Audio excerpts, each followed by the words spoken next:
Hello दोस्तों, जरा कल्पना कीजिए आप एक कमरे में खड़े हैं। कमरा भरा हुआ है, लेकिन सामानों से नहीं, आपके अपने ही विचारों से। हर दीवार पर एक ही सवाल लिखा है, अब आगे क्या? क्योंकि भाग दौड़ में आपने सीखा था कि जरूरत से ज्यादा सोचना आपको थका देता है, डर पैदा करता है और एक्शन से दूर ले जाता है। आपने ये भी समझा था कि हर सवाल का जवाब सोचने से नहीं मिलता, लेकिन यही एक बहुत ही बड़ा सच छुपा है। सोचना कम कर देना काफी नहीं होता, क्योंकि हर दिशा की राह साफ न हो तो इंसान सोच बंद करके भी भटकता रहता है। और यहीं से शुरू होती है विन योर इनर बैटल की भाग 3 की असली कहानी। ये भाग डर को चुप कराने की बात नहीं करेगा, ये भाग डर को काम पर लगाने की बात करेगा। क्योंकि सच ये है, जब इंसान के पास कोई साफ लक्ष्य नहीं होता तो उसका दिमाग अपने आप डर, चिंता और आत्मसंदेह पैदा करने लगता है। लेकिन जैसे ही एक दिशा तय होती है, एक छोटा सा लक्ष्य भी दिमाग को काम पर लगा देता है और दिमाग को काम मिल जाता है। डर को जगह कम मिल जाती है और जिंदगी आगे बढ़ने लगती है। इस भाग में हम सीखेंगे लक्ष्य कैसे तय किए जाते हैं, लक्ष्य टूटे तो क्या करना है, गोल और सिस्टम में फर्क क्या है, पर्पस डर से बड़ा कैसे बनता है और क्यों रिपीट करना असली जीत की चाबी है। अगर भाग दौड़ ने आपके दिमाग के शोर को कम किया था तो ये भाग आपकी जिंदगी की दिशा को अगला मुकाम देगा। तो अब आपका सोचना कम हो चुका है, अब तय करना है आप किस तरफ चलना चाहते हैं। तो आइए शुरू करते हैं। Chapter 29, set goals. जरा ईमानदारी से सोचिए, अगर आपकी जिंदगी में कोई साफ लक्ष्य नहीं है तो आप किस दिशा में चल रहे हैं? और अगर आप चल ही नहीं रहे तो डर, उलझन और आत्मसंदेह आपको क्यों छोड़ेंगे? सच ये है कि बिना लक्ष्य के मन डर का घर बन जाता है। हम सब कहते हैं मुझे आगे बढ़ना है, मुझे बेहतर बनना है, लेकिन बेहतर किस दिशा में? बिना लक्ष्य के दिमाग हर दिन नई चिंता पैदा करता है। लक्ष्य दिमाग को एक काम देता है, वो कहता है कि भटकना बंद करो, यहाँ ध्यान दो। सबसे अजीब बात है कि लोग गोल से इसलिए नहीं डरते कि वो मुश्किल है, बल्कि इसलिए कि वो कमिटमेंट मांगता है।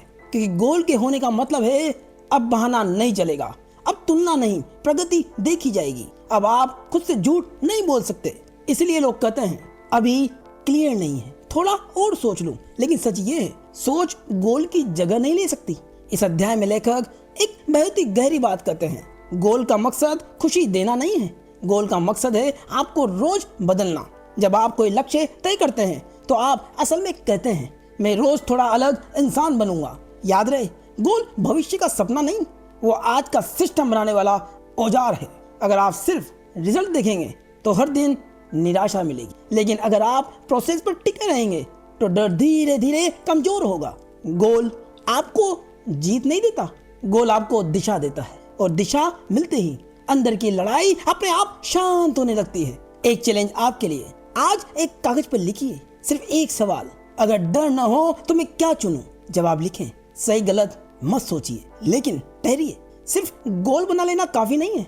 अगर गोल बहुत ही बड़ा और गलत हो गया तो क्या होगा, जानेंगे अगले अध्याय में। Chapter 30, 5 step method for setting goals. आपने कितनी बार गोल बनाया और कुछ ही महीनों बाद चुपचाप उसे छोड़ दिया?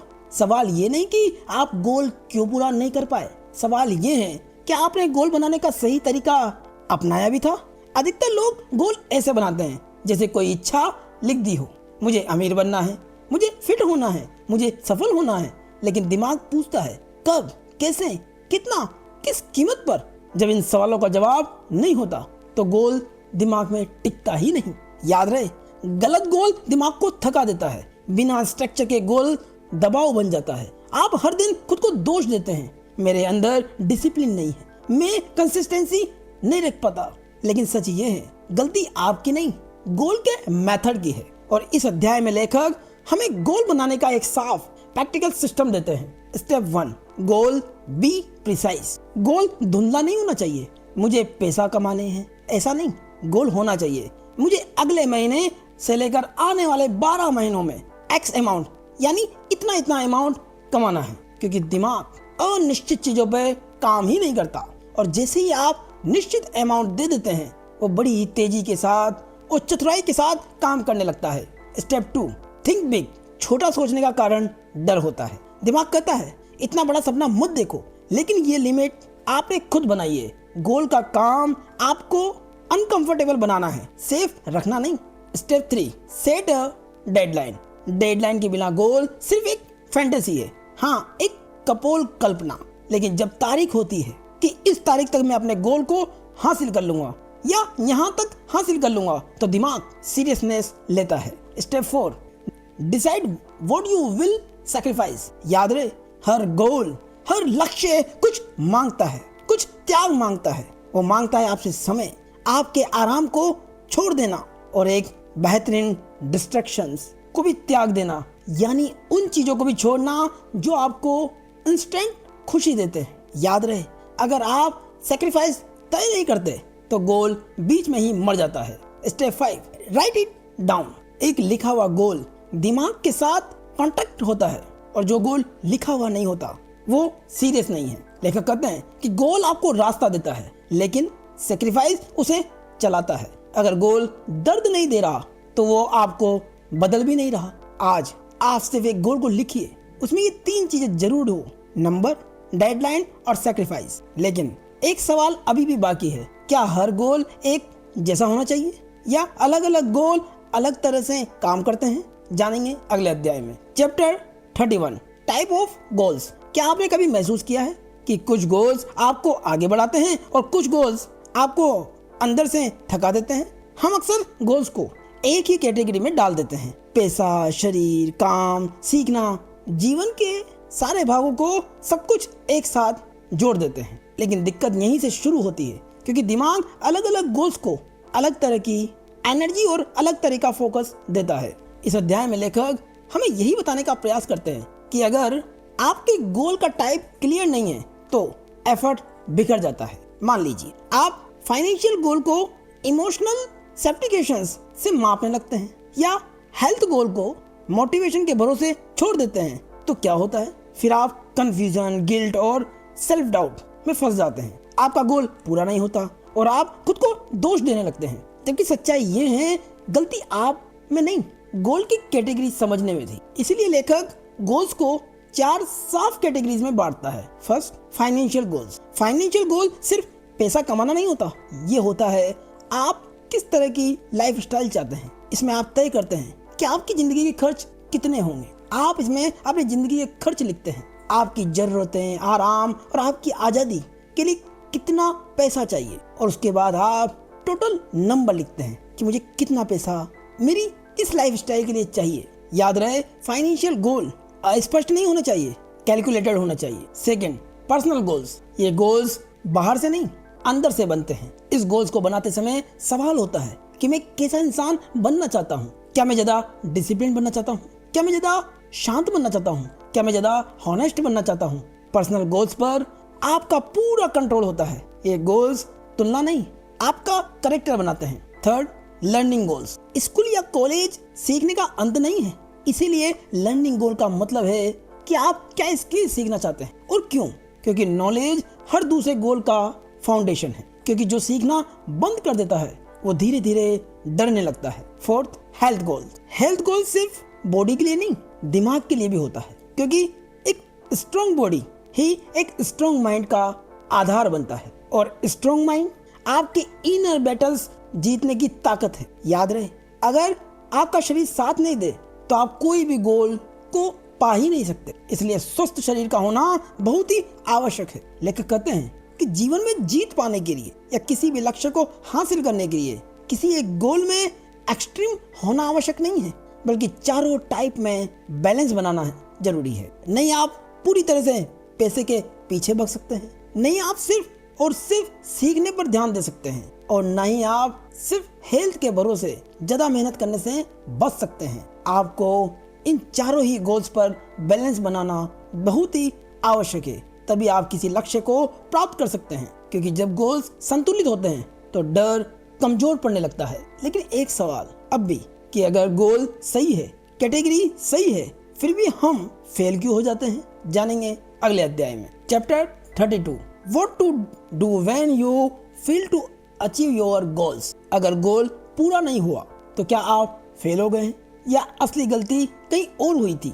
अक्सर हम मान लेते हैं मैं डिसिप्लिन नहीं हूँ, मुझ में विल पावर की कमी है, लेकिन यह अध्याय एक अलग ही सवाल उठाता है। क्या गोल को पूरा करना ही आपका काम था, या रोज काम करने का सिस्टम बनाना? गोल हमें दिशा देता है, लेकिन रोज की मेहनत वो अपने आप नहीं करता। जब हम सिर्फ गोल देखते हैं तो दिमाग फ्यूचर में अटक जाता है, अभी बहुत दूर है, अभी तो रिजल्ट दिख ही नहीं रहा, और यहीं से फ्रस्ट्रेशन शुरू होती है। गोल जितना बड़ा होता है उतना ही डर पैदा करता है, और डर एक्शन को रोक देता है। इसीलिए लेखक कहते हैं कि गोल नहीं, सिस्टम असली खेल है, क्योंकि गोल डायरेक्शन देता है और सिस्टम प्रोग्रेस कराता है। सिस्टम का मतलब है रोज का प्रोसेस जो बिना मूड देखे चलता है। इसे ऐसे समझिए, अगर आपका पैसे का गोल है तो आप ऐसा सिस्टम बनाइए जो रोज वैल्यू क्रिएट करे। अगर आपका फिटनेस गोल है तो एक ऐसा सिस्टम बनाइए जो आपका तय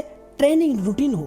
अगर आपका हैप्पीनेस गोल है तो एक ऐसा सिस्टम बनाइए जो आपके सोचने के रवैये को हल्का करे। याद रहे, सिस्टम इमोशन पर नहीं, स्ट्रक्चर पर चलता है। और अपनी नजरों में फेलियर का असली मतलब बदलो। जब गोल पूरा नहीं होता तो इसका मतलब ये नहीं कि आप हार गए, इसका मतलब है आपका सिस्टम कमजोर था, आपका गोल नहीं। और सिस्टम, अच्छी बात यह है कि सिस्टम को बदला जा सकता है, उसे सुधारा जा सकता है। जबकि गोल टूटने से ईगो दुखता है, लेकिन सिस्टम सुधारने से लाइफ बनती है। इसीलिए आज अपने किसी एक गोल को लिखिए कि उस गोल को पाने के लिए मेरा डेली का सिस्टम क्या है। अगर सवाल साफ नहीं है तो गोल नहीं, सिस्टम बनाइए। लेकिन एक और सवाल बचता है, अगर सिस्टम बन भी जाए तो डर फिर भी क्यों साथ चलता है? जानेंगे अगले अध्याय में। Chapter 33, your new found purpose. अगर डर जिंदगी से कभी पूरी तरह जाएगा ही नहीं तो सवाल ये है, क्या आपके पास उसे झेलने की कोई वजह है? अक्सर हम सोचते हैं पर्पस का मतलब कोई बड़ा सपना या बड़ा लक्ष्य है, लेकिन इस अध्याय में लेखक एक बहुत ही गहराई की बात करते हैं कि पर्पस डर को खत्म नहीं करता। पर्पस डर के बावजूद आपको आगे चलने की ताकत देता है। जब आपके पास वजह होती है तो डर सिर्फ आवाज बनकर रह जाता है, आपका फैसला नहीं। इसीलिए बिना पर्पस जिंदगी भारी क्यों लगती है? क्योंकि जब पर्पस साफ नहीं होता तो हर परेशानी बड़ी लगती है। छोटी आलोचना भी चोट देती है, छोटी असफलता भी आपको तोड़ देती है, और हर फैसला डरावना लगने लगता है। ऐसी जिंदगी में आप सेल्फ इम्प्रूवमेंट पढ़ते रहते हैं या उसका प्रयास करते रहते हैं, लेकिन अंदर से कमजोर महसूस करते हैं। क्योंकि सच ये है कि बिना पर्पस के कोई भी सिस्टम टिकता ही नहीं। याद रहे, पर्पस कोई फीलिंग नहीं, पर्पस एक कन्वेंशन है। कन्वेंशन का मतलब है जो भी हो जाए मैं इसी दिशा में जाऊंगा। क्योंकि पर्पस मिलने के बाद आप परफेक्ट डिसीजन नहीं ढूंढते, आप बस डिसीजन लेते हैं। हाँ, पर्पस मिलने के बाद आपकी लाइफ आसान नहीं होती, लेकिन सहने लायक हो जाती है। क्योंकि पर्पस आपको वॉरियर माइंडसेट सिखाता है। वॉरियर का मतलब है जिसे पता है जिंदगी मुश्किल रहेगी, लेकिन वो भागेगा नहीं, वो पीछे नहीं हटेगा। जब आपका पर्पस साफ होता है तो डर आपका मालिक नहीं रहता। फिर आप अपने हालातों से नहीं चलते, आप अपने वैल्यूज से चलते हैं। याद रहे, पर्पस का मतलब खुशी की गारंटी नहीं, हिम्मत की सप्लाई है। इसीलिए आज एक सवाल को लिखिए, मैं किस चीज के लिए डर सहने को तैयार हूँ? जवाब छोटा हो लेकिन सच्चा हो। लेकिन याद रखिए, पर्पस एक बार मिलकर हमेशा के लिए स्थिर नहीं रहता। अगर आप उसे रोज प्रैक्टिस नहीं करेंगे तो वो कमजोर पड़ने लगेगा। इसी गहराई को जानेंगे हम अगले अध्याय में। Chapter 34, keep repeating. अगर आप सही काम सिर्फ एक बार करें तो क्या वो आपकी जिंदगी बदल देगा, या असली बदलाव उस काम को बार बार करने से आता है? अक्सर होता है कि पहले दिन मोटिवेशन बहुत ही ज्यादा होता है, दूसरे दिन थोड़ा कम, और तीसरे दिन मन ही नहीं करता, और कुछ दिनों बाद हम खुद से कहते हैं शायद ये मेरे लिए नहीं है। इस अध्याय में लेखक एक बहुत ही सीधी बात कहते हैं कि प्रॉब्लम आपकी कैपेबिलिटी की नहीं है, प्रॉब्लम कंसिस्टेंसी की कमी है। ज्यादातर लोग गलत आदतों को रोज रिपीट करते हैं, लेकिन सही आदतों को थोड़े दिन में छोड़ देते हैं। याद रहे, आपका माइंडसेट ही आपको बनाता है। लेखक कहते हैं कि टैलेंट जन्म से नहीं मिल सकता, टैलेंट हासिल किया जा सकता, और वो स्किल से बनाया जा सकता है, और स्किल वो रेपुटेशन से बनती है। जैसे जिम में एक दिन वेट उठाने से बॉडी नहीं बनती, वैसे ही एक मोटिवेशनल दिन जिंदगी नहीं बदल सकता, और नहीं वो जिंदगी का कोई जादुई रास्ता होता है। क्योंकि आपका इनर स्ट्रेंथ भी एक मसल की तरह है, उसे रोज ट्रेन करना पड़ता है। लेखक कहते हैं कि आपका दिमाग एक बैंक जैसा है, हर विचार एक डिपॉजिट है। अगर आप उसमें रोज डर, नकारात्मक बातें और दूसरों की डाउट्स को डालते हैं तो आपकी जरूरत के समय वही निकलेगा। लेकिन अगर आप रोज उस बैंक में जो आपका दिमाग है उसमें डिपॉजिट करते हैं सेल्फ बिलीफ, करेज, डिसिप्लिन, पॉजिटिविटी, तो मुश्किल वक्त में यही आपको संभालेंगे और आपका दिमाग भी पॉजिटिव थॉट के साथ एक नए विचारों को आपके सामने रखेंगे। लेखक कहते हैं कि आपकी इनर बैटल्स कभी खत्म ही नहीं होते। शायद यही बात इस किताब की सच्ची पंक्ति है। लेखक कहते हैं कि आप एक बार इनर बैटल जीतकर हमेशा के लिए फ्री नहीं हो जाते। लाइफ रोज नए चैलेंज लाएगी, इसीलिए माइंडसेट की ट्रेनिंग कोई वन टाइम इन्वेस्ट नहीं, ये डेली प्रैक्टिस है। याद रहे, जो लोग जीतते हैं वो इसलिए नहीं जीतते कि उनके अंदर डर कम है, बल्कि वो इसलिए जीतते हैं कि उन्होंने रोज अपने दिमाग को ट्रेन किया है। आज एक कागज पर लिखिए, मैं रोज कौन सी एक छोटी आदत रिपीट करूंगा। आदत इतनी छोटी हो कि एक्सक्यूज ना बन सके। सोचिए, आप हर दिन एक एक ईंट रखते हैं। पहले कुछ दिन कुछ दिखता नहीं, लेकिन महीनों बाद वही ईंटें घर बना देती, क्योंकि कंसिस्टेंसी दिखती नहीं लेकिन वही सब कुछ बनाती है। लेकिन सवाल ये है, अगर आज रोज जो रिपीट कर रहे हैं तो क्या आप वही सही चीज रिपीट कर रहे हैं जो आपकी जिंदगी के लिए सही है, या आप अपनी जिंदगी का बहुत ही कीमती वक्त बर्बाद कर रहे हैं। जानेंगे अगले अध्याय में। Chapter 35 final thoughts. अगर आप अपने डर को पूरी तरह खत्म नहीं कर सकते तो सवाल ये है, क्या आप उसके बावजूद जीना सीख सकते हैं? अक्सर हम सोचते हैं जीत का मतलब डर का खत्म हो जाना है, चिंता का गायब हो जाना है और जिंदगी का आसान हो जाना है। लेकिन ये अध्याय ये सच्चाई सामने रखता है कि असली जीत डर की गैर मौजूदगी नहीं है। असली जीत डर के साथ आगे खड़े रहना है या डर के साथ चलना है, क्योंकि जिंदगी कभी स्मूथ नहीं होती, क्योंकि जो बदलता है वो है आपका जवाब देने का तरीका। जिंदगी आपको हर दिन नए नए चैलेंज देगी, लेकिन जवाब हर बार अलग होगा आपका। और यही लेखक एक बहुत ही बड़ा फर्क समझाते हैं, लीडर होने का फर्क। क्योंकि लीडर होना किसी पद या टाइटल का नाम नहीं, लीडर होने का मतलब है एक इंटरनल स्टेट। क्योंकि एक असली लीडर वो नहीं जो आदेश देता है, बल्कि वो है जो खुद के डर, ईगो और डाउट को रोज संभालता है। क्योंकि जब आप खुद को लीड करना सीख जाते हैं तभी आप दूसरों को इंस्पायर कर सकते हैं। यह अध्याय एक साफ ही और मजबूत प्रिंसिपल देता है कि जब तक आप खुद नहीं बढ़ते तब तक आप किसी और को नहीं उठा सकते। और इसके लिए लेखक 2 फेज बताते हैं। पहला फेज खुद को समझना, खुद पर काम करना और अपने डर से लड़ना। और दूसरा फेज है दूसरों को सपोर्ट करना, उन्हें आगे बढ़ने की जगह देना। क्योंकि लीडरशिप का मतलब सबसे आगे चलना नहीं, सबसे ज्यादा जिम्मेदारी लेना है। विन योर इनर बैटल की ये समरी यहीं आकर अपना सर्कल पूरा करती कि लाइफ मुश्किल रहेगी, डर रहेगा, आपके जीवन में चैलेंजेस आते रहेंगे, लेकिन आप क्या चुनते हैं? क्या आप भागना चुनते हैं या खड़े रहना चुनते हैं? यही सब कुछ तय करता है। क्योंकि वॉरियर माइंडसेट का मतलब एग्रेसिव होना नहीं, बल्कि शांत रह के भी डटे रहना है। आज एक लाइन लिखिए कि मैं किस तरह का इंसान बनना चाहता हूँ जब जिंदगी मुश्किल हो। जवाब छोटा हो लेकिन ईमानदार। लेकिन अभी कहानी खत्म नहीं हुई। अगर डर इतना ही पावरफुल है तो कुछ लोग इतना चिंता क्यों करते हैं? अगले अध्याय में हम सीधे उन लोगों से बात करेंगे जो बहुत ही ज्यादा चिंता करते हैं। Chapter 36 read this if you worry a lot. जरा ईमानदारी से सोचिए, क्या आपकी जिंदगी में असल समस्या उतनी बड़ी है या आपकी चिंता उसे बड़ा बना रही है? क्या आपने कभी महसूस किया है कि आपका दिमाग भविष्य की एक छोटी सी संभावना को पूरा डरावना सिनेमाघर बना देता है? अगर हाँ, तो यह अध्याय आपके लिए लिखा गया है। लेखक कहते हैं कि चिंता असल में कोई घटना नहीं होती। चिंता एक मेंटल हैबिट है जो भविष्य में रहने की आदत डाल देती है। जब कुछ हुआ ही नहीं लेकिन दिमाग कहता है अगर ऐसा हो गया तो, अगर सब बिगड़ गया तो। लेखक कहते हैं कि आप ज्यादातर उस चीज से डरते हैं जो अभी मौजूद ही नहीं है। अधिकतर लोग चिंता से बचने के लिए रिलीफ ढूंढते हैं। वो घंटों मोबाइल स्क्रॉल करते हैं और लगातार स्क्रीन को देखते रहते हैं। ये एक तरह से खुद को बेवजह बिजी रखना है या खुद को थका देना। लेकिन इससे राहत टेम्परेरी होती है, चिंता वापस आती है और हर बार थोड़ी ज्यादा ताकत के साथ। क्यों?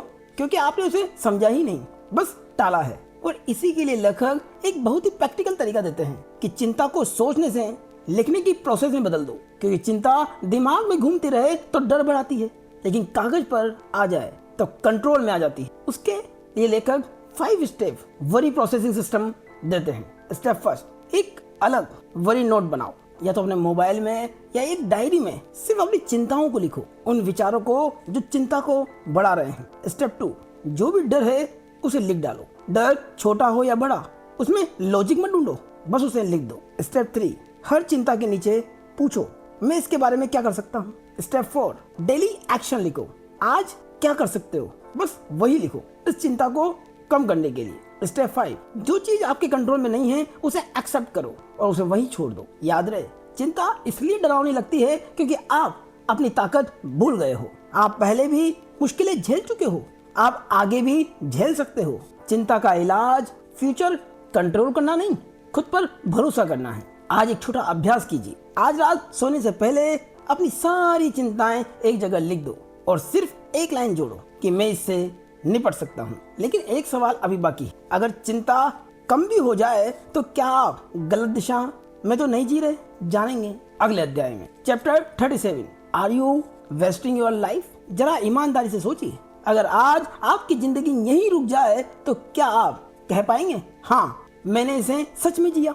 अक्सर हम सोचते हैं जिंदगी बर्बाद करने का मतलब पैसा न कमाना, बड़ा नाम न होना या कोई खास अचीवमेंट का न होना है। लेकिन लेखक इस अध्याय में हमारे उस शर्त के साथ हमें रूबरू कराते हैं कि जिंदगी बर्बाद होना बाहरी हालात से नहीं, अंदर की बेहोशी से होता है। अगर दिन बीत रहे हैं और आपको याद ही नहीं कि आपने उन्हें कैसे जिया, तो सवाल उठता है, एक सवाल कि हम किन चीजों से खुद को डिफाइन करते हैं। यह अध्याय 3 बड़े भ्रम तोड़ता है। पहला, मैं मेरी जॉब हूँ। जब आपकी जॉब चली जाती है तो आपकी आइडेंटिटी भी हिल जाती है। दूसरा, मैं मेरा पैसा हूँ।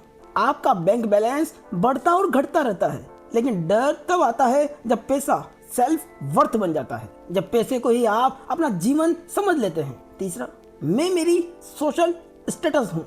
लोगों की नजर में ऊपर या नीचे होना आपके अंदर की कीमत को तय नहीं करता। जब हम खुद को इन लेवल से बांध लेते हैं तो जीना नहीं, कंपेयर करना शुरू कर देते हैं। लेखक कहते हैं कि असली बर्बादी गरीबी नहीं है, असली बर्बादी है जिंदगी को सिर्फ चेस करते रहना, अगली चीज के पीछे कि जब मुझे वो चीज मिलेगी तब मैं खुश होऊंगा, अगली खुशी के पीछे, अगली मंजिल के पीछे। जब आप दौड़ते रहते हैं कि जब वो चीज मुझे मिलेगी तभी मुझे खुशी मिलेगी, और इस बीच आप आज को जीना भूल जाते हैं। जब आप हमेशा फ्यूचर में रहते हैं तो प्रेजेंट धीरे धीरे फिसल जाता है। याद रहे, जिंदगी तेज भागने से बड़ी नहीं बनती, जिंदगी ध्यान से जीने से बड़ी बनती है। किसके साथ समय बिता रहे हो, किस बात पर हंस रहे हो, किस बात पर नाराज हो रहे हो? अगर आप हर पल को सिर्फ कब खत्म होगा के लिए जी रहे हो तो सवाल वाजिब है। आज रात खुद से पूछिए, आज मैंने जिंदगी को महसूस किया या बस काटा? जवाब को लिखिए, बिना खुद को जज की। सोचिए, आप किसी सफर में हैं और सिर्फ डेस्टिनेशन को देख रहे हैं कि मुझे वहां पहुंचना है। आप रास्ते के पेड़, हवा, आवाजें, रास्ते की खूबसूरती सब अनदेखा कर रहे हैं। वो सब छूट गया तो उसके बाद आपको मंजिल भी मिल गई तो सफर गया कहाँ? जिंदगी तो फिर भी वैसी ही है, क्योंकि आपने सफर का आनंद नहीं लिया, उसे महसूस नहीं किया। आपका पूरा ध्यान सिर्फ मेन मंजिल पे था। लेकिन अगर जिंदगी को महसूस करना इतना जरूरी है तो सवाल उठता है, हम इसे रोज की स्पीड में खो क्यों देते हैं? जानेंगे अगले अध्याय में। Chapter 38, thinks about life I wish I had now 10 year ago. जरा सोचिए, अगर कोई आज आपके सामने आकर कह दे मैं तुम्हारा ही फ्यूचर हूँ और मैं तुम्हें वो 25 बातें बताने आया हूँ जो सीखने में तुम्हें 10 साल लगेंगे, तो सवाल ये नहीं है कि आप सुनना चाहेंगे या नहीं, सवाल ये है कि आप सच सुनने के लिए तैयार होंगे। यह अध्याय कोई थ्योरी नहीं है, कोई टेक्निक नहीं है। यह अध्याय एक इंसान के पीछे मुड़कर देखना है, जहाँ उसने देखा कि सबसे ज्यादा दर्द गलत फैसलों से नहीं, गलत प्रायोरिटीज से आया है। ये 5 या 25 बातें आपको रिच नहीं बनाती, लेकिन आपकी जिंदगी को क्लियर जरूर बनाती। अधिकतर लोग जिंदगी से ऐसे सीखते हैं, वो पहले गलती करते हैं, फिर चोट खाते हैं और फिर पछताते हैं, और फिर सालों बाद समझते हैं कि काश पहले मैंने ऐसा समझा होता। लेकिन इस अध्याय का मकसद है आपको ब्रॉड विजडम देना, ताकि आपको हर चोट खुद न खानी पड़े। सबसे बड़ी स्ट्रगल ये है कि हम सोचते हैं मेरे पास अभी टाइम है, जबकि सच ये है टाइम सबसे पहले चला जाता है। लेखक जिंदगी के उन 25 सबकों को इस अध्याय में बड़ी ही सहज भाषा में बदल देते हैं और हमारे साथ एक संवाद स्थापित करने का प्रयास करते हैं, हमें समझाने के लिए। उसके लिए वो कहते हैं कि समय और जिंदगी का संतुलन कितना जरूरी है। जिंदगी छोटी नहीं है अगर आप उसे बर्बाद न करें। अगर आप किसी काम के लिए बार बार कहते हैं कि बाद में कर लेंगे, बाद में हो जाएगा, तो सच्चाई ये है कि वो बाद में कभी आता ही नहीं, क्योंकि सबसे कीमती इन्वेस्टमेंट समय और ध्यान है कि आप अपना समय और अपना ध्यान यानी अपनी ऊर्जा कहाँ लगाते हैं। उसी तरह लोग और रिश्ते भी आपके जीवन में बहुत ही महत्वपूर्ण भूमिका निभाते हैं। अगर आपके जीवन में सही लोग हैं तो वो आपके जीवन को मल्टीपल लेवल पर खूबसूरत बनाते हैं, और आपके जीवन में अगर गलत लोग हैं तो वो एक स्लो पॉइजन की तरह काम करते हैं। अगर आप किसी से प्रेम करते हैं या आपको कोई पसंद है तो उस प्रेम को देखना सीख, उसको गिनो मत कि इसने मेरे लिए ये किया या मैंने इसके लिए ये किया, क्योंकि प्रेम करने वाले या पसंदीदा लोग बड़ी ही मुश्किल से मिलते हैं। उसी तरह लेखक कहते हैं कि आपके मन और अहंकार के बीच संतुलन भी बड़ा ही अहम योगदान देता है। ईगो आपको सही साबित कर सकता है, खुश नहीं रख सकता, और तुलना वो तो खुशी का चोर है। उसी तरह से हर विचार सच नहीं होता। लेखक कहते हैं कि आपकी स्किल आपके लक से बड़ा एसेट है। आपके जीवन को ग्रोथ की ओर बढ़ाने के लिए सिर्फ 1% इम्प्रूवमेंट ही काफी है, पर वो रोजाना हो, और कंसिस्टेंसी किसी भी ड्रामा से ज्यादा काम करती है। उसी तरह धन और जीवन का संतुलन भी उतना ही आवश्यक है जितना जीवन को जीना। हाँ, पैसा जरूरी है, लेकिन पैसा गोल नहीं है। आपके जीवन का मीनिंग बाहर नहीं, अंदर बनती है। जिंदगी परफेक्ट नहीं, प्रेजेंट होने से बेहतर होती है। इस अध्याय में लेखक का एक गुप्त मैसेज है कि जिंदगी को कंट्रोल नहीं किया जाता, जिंदगी को रेस्पेक्ट किया जाता है। अपने टाइम की, अपने एनर्जी की, अपने मन की जब आप रेस्पेक्ट करना सीख जाते हैं तो रिग्रेट अपने आप कम हो जाता है। आज एक कागज पर लिखिए, अगर मेरी उम्र 10 साल ज्यादा हो जाए तो मैं आज क्या अलग करूंगा। सिर्फ 3 बातें लिखें और एक पर एक्शन शुरू करें। लेकिन अगर आप ये सब जान भी लें तो सवाल उठता है कि इन्हें भूलने से खुद को कैसे रोके। जानेंगे अगले अध्याय में। Chapter 39, slow down, you are not following behind. क्या आपको भी अक्सर ऐसा लगता है कि सब आगे निकल गए हैं और बस आप ही पीछे रह गए हो? आज की जिंदगी एक रेस जैसी हो गई। हर तरफ स्पीड है, कैरियर, मैरिज, पैसा, सक्सेस, इन सब की एक दौड़ जैसी हो गई है। सोशल मीडिया खोलते ही किसी की प्रमोशन, किसी की शादी, किसी की नई कार दिख जाती है। यहीं से दिमाग में एक आवाज शुरू होती है, मैं लेट हो गया हूँ। लेकिन ये अध्याय एक अलग ही सवाल उठाता है कि किस टाइमलाइन से आप खुद को कंपेयर कर रहे हैं और किस रोल बुक के हिसाब से। इस अध्याय में लेखक साफ बताते हैं कि ज्यादातर गलत फैसले मूर्खता से नहीं, इम्पेशंस से होते हैं। जब आपके अंदर धैर्य की कमी होती, जब हम पीछे छूटने से डरते हैं तो हम ये करने लगते हैं, हम गलत जॉब पकड़ लेते हैं, सिर्फ उम्र के डर से रिश्ता बना लेते हैं, बिना सोचे बड़ा रिस्क ले लेते हैं, या फिर खुद को कोसते रहते हैं। समस्या ये नहीं कि हम स्लो हैं, समस्या ये है कि हम खुद को गलत लोगों की स्पीड से माप रहे हैं। याद रहे, जीवन में कई फेज ऐसे होते हैं जहां आप बाहर से पीछे ज्यादा दिखते हैं लेकिन अंदर से ग्रो कर रहे होते हैं। जब आप अपने करियर को बदलते हैं या शहर बदलते हैं या रिलेशनशिप खत्म कर देते हैं, खुद को फिर से समझने का प्रयास करते हैं, अपने जीवन की नई शुरुआत करते हैं, तो ये सब कोई फेलियर नहीं है, ये एक बदलाव की शुरुआत है। और बदलाव का मतलब है आप पुरानी आइडेंटिटी छोड़ रहे हैं ताकि नई बन सके।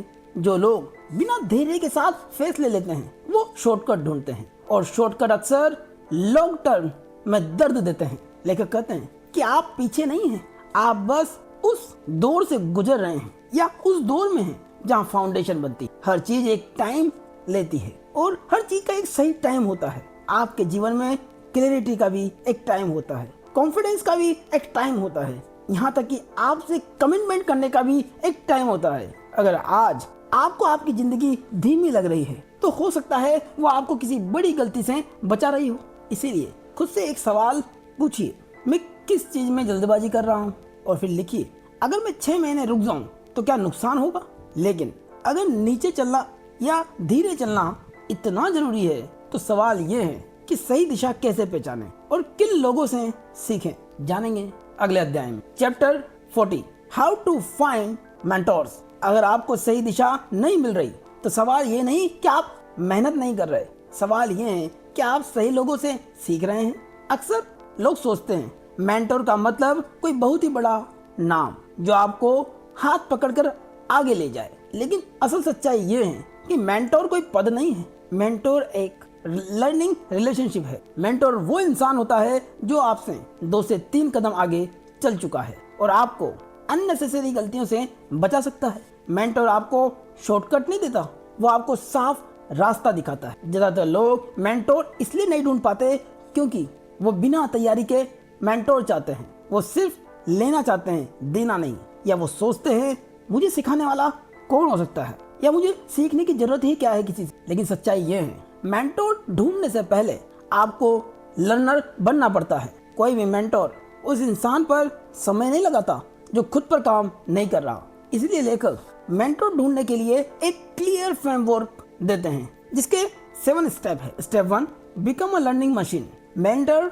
ढूंढने से पहले पूछिए मैं किस फील्ड में सीखना चाहता हूँ। उसके लिए किताबें पढ़िए, उसके बेसिक को समझिए, उस फील्ड के जिसमें आप जाना चाहते हैं उसके शुरुआती क्वेश्चन से आगे बढ़िए, क्योंकि एक मेंटोर को इम्प्रेस करना नहीं चाहिए, उसे रेस्पेक्ट चाहिए। Step 2, work on emotional intelligence. Mentor से जुड़ने के लिए आपका स्मार्ट होना काफी नहीं, आपका होना चाहिए हॉनेस्ट, हम्बल और अवेयर। जो इंसान सिर्फ खुद की बात करता है उससे लोग दूर रहते हैं। Step 3, don't ask directly. सीधे ये कहना क्या आप मेरे मेंटोर बनेंगे अक्सर असहज कर देने वाला हो जाता है। इसके बजाय कहिए क्या मुझे आपके साथ सीखने का मौका मिल सकता है, क्या आप मेरा मार्गदर्शन कर सकते हैं, या फिर किसी आइडिया पर उस व्यक्ति का फीडबैक मांगिए, क्योंकि मेंटोरशिप धीरे धीरे बनती है, मांगी नहीं जाती। Step 4, add value first. Mentor से मिलने से पहले सोचिए मैं क्या वैल्यू ऐड कर सकता हूँ। उसके लिए रिसर्च कीजिए, उसके लिए उस पर एग्जीक्यूशन कीजिए, या एक ईमानदार अप्रिशिएशन कीजिए कि आपसे सीखकर मैं अपने आप को सौभाग्यशाली समझूं। जब आप सामने वाले को वैल्यू देते हैं तो रिलेशनशिप बैलेंस रहती है। Step 5, respect their time. याद रहे मेंटोर आप पर एहसान नहीं करता, वो आपको समय देता है और समय सबसे कीमती है। इसीलिए उनके लिए फ्लेक्सिबल रहिए, उनके समय के अनुसार अपने आप को उनके समय के अनुसार हमेशा तैयार रखिए, क्योंकि बिना तैयार व्यक्ति किसी भी मेंटोर के लिए सरदर्द हो सकता है। Step 6, take your craft seriously. अगर आप सीरियस नहीं हैं तो मेंटोर भी सीरियस नहीं होगा। जो भी आप मेंटोर से सीख रहे हैं उसकी प्रैक्टिस कीजिए, उसकी कंसिस्टेंसी को बनाए रखिए और उससे सीखे हुए किसी भी काम या स्किल में अपना एफर्ट लगाइए। इससे मेंटोर को आपका पेशेंस दिखता है। ये पेशेंस जो उसे दिखता है वो बोला नहीं जाता, वो उसे महसूस कर लेता है। Step 7, stay in touch. जो भी आपने अपने मेंटोर से सीखा है उसे उसका अपडेट भेजिए। कभी कभी या अपने काम में बीच बीच में अपने मेंटोर की एडवाइस लीजिए। इससे मेंटोरशिप फ्रेंडशिप जैसी हो जाती है, क्योंकि मेंटोरशिप कोई जबरदस्ती का काम नहीं है, ये एक नेचुरली फ्लो है जो आपसी बॉन्डिंग से बनता है। एक बेहतरीन मेंटोर आपको आंसर नहीं देता, मेंटोर आपको खुद सोचने लायक बनाता है। अच्छा मेंटोर आपको डिपेंडेंट नहीं इंडिपेंडेंट बनाता है। और याद रखिए हर मेंटोर इंसान नहीं होता, कभी किताबें भी आपकी मेंटोर हो सकती, कभी आपके जीवन का अनुभव भी आपका मेंटोर हो सकता है, कभी आपकी असफलता भी आपकी मेंटोर बन जाती है। आज एक अभ्यास कीजिए, एक ऐसा क्षेत्र लिखिए जहां आप ग्रो करना चाहते हैं। फिर ये सवाल कीजिए कि मैं अपने किसी भी मेंटोर से मिलने लायक बनने के लिए आज क्या सीखूं। लेकिन एक सवाल अब भी बाकी है, अगर मेंटोर मिल भी जाए तो क्या आप खुद पर भरोसा करना जानते हैं? जानेंगे अगले अध्याय में। हाउ टू बिल्ड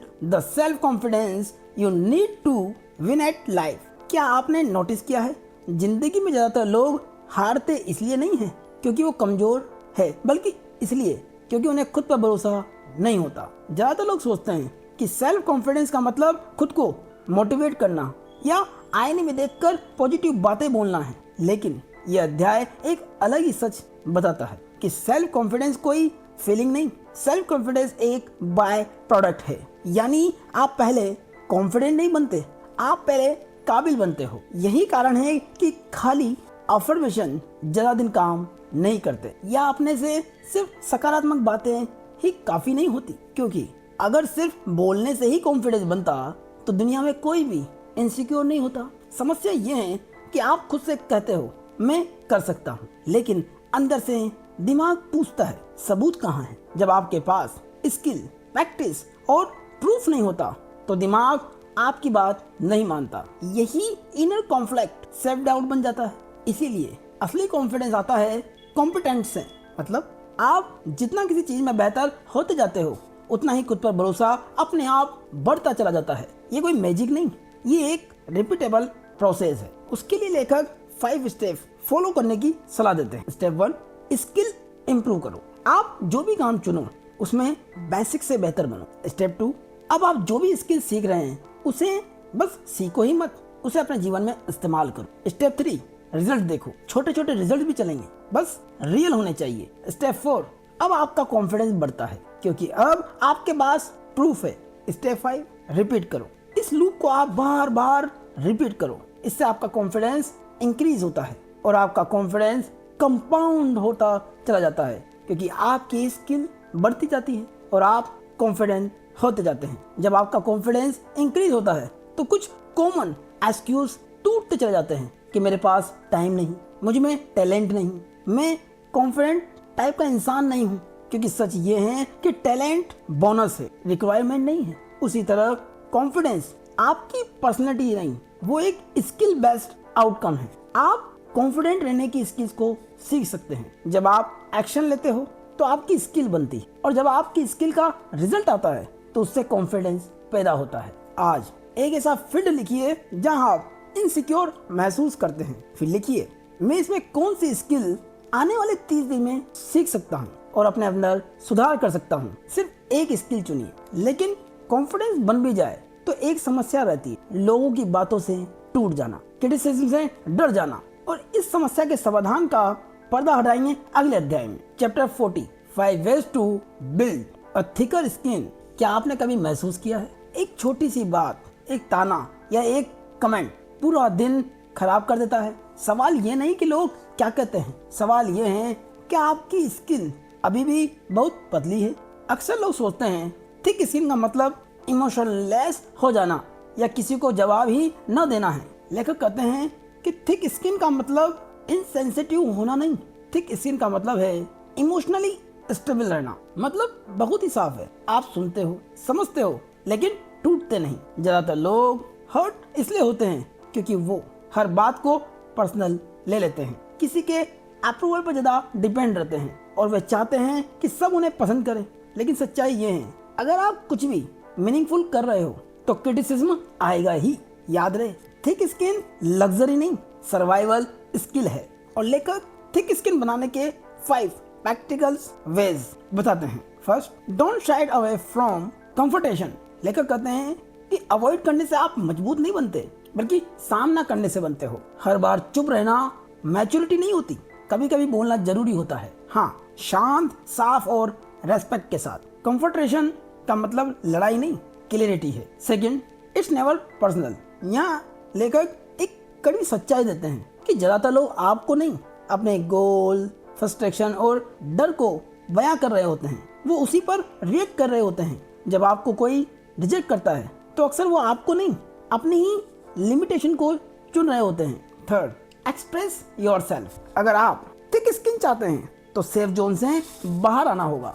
उसके लिए लिखिए, बोलिए, अपनी बातों को शेयर कीजिए। हाँ, नेगेटिव फीडबैक आएगा, लेकिन यही फीडबैक आपको इमोशनली टफ बनाता है। याद रहे, साइलेंस कंफर्ट देता है और अपने आप को बयां करना आपकी स्ट्रेंथ को बढ़ाता है। Fourth, put things in perspective.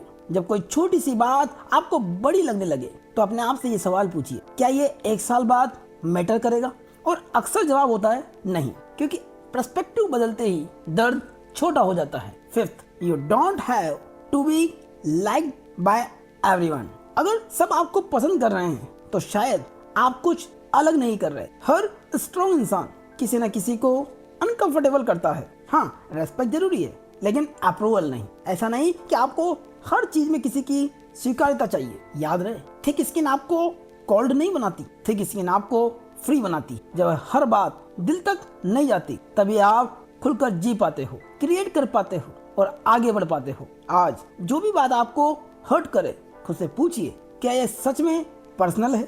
और उसी के बाद रिएक्ट कीजिए। अब जरा ठहरिए, क्योंकि जो सवाल अब आपके सामने है वो किसी किताब का सवाल नहीं है, वो आपकी जिंदगी का सवाल है। आप गोल बना सकते हैं, आप सिस्टम बना सकते हैं, आप खुद को समझा भी सकते हैं, लेकिन रात के सन्नाटे में जब कोई देख नहीं रहा होता, जब कोई मोटिवेट करने वाला नहीं होता, तब आप क्या चुनते हैं? आराम या वो काम जो आपको अंदर से बदल देगा? यहीं पर यह तय होता है कि इंसान सिर्फ सुनने वाला बनेगा या बनने वाला, क्योंकि डर उस इंसान को नहीं रोकता जो परफेक्ट होता है। डर उस इंसान को रोकता है जो रुकने की आदत बना लेता है। जब आपके पास एक्सक्यूज नहीं है, आपको सब समझ आ चुका है, सिर्फ एक चीज बाकी, आज का एक छोटा कदम, कोई बड़ा फैसला नहीं, कोई ड्रामेटिक बदलाव नहीं, बस इतना कि आज आप वही करें जो कल के काश को पैदा ना होने दे, कि काश मैंने ये किया होता। क्योंकि जिंदगी एक दिन में नहीं बदलती, जिंदगी बदलती है जब आप रोज बदलने से भागना बंद कर देते हैं। तो अब सवाल साफ है कि आप आज क्या रिपीट करने वाले हैं जो आपकी जिंदगी को डे बाय डे बेहतर बनाता जाए। अब गेंद आपके पाले में। और दोस्तों, ये वीडियो पसंद आया हो तो लाइक करें, कमेंट करें, चैनल को सब्सक्राइब करें और हाइप बटन पर क्लिक करें। धन्यवाद।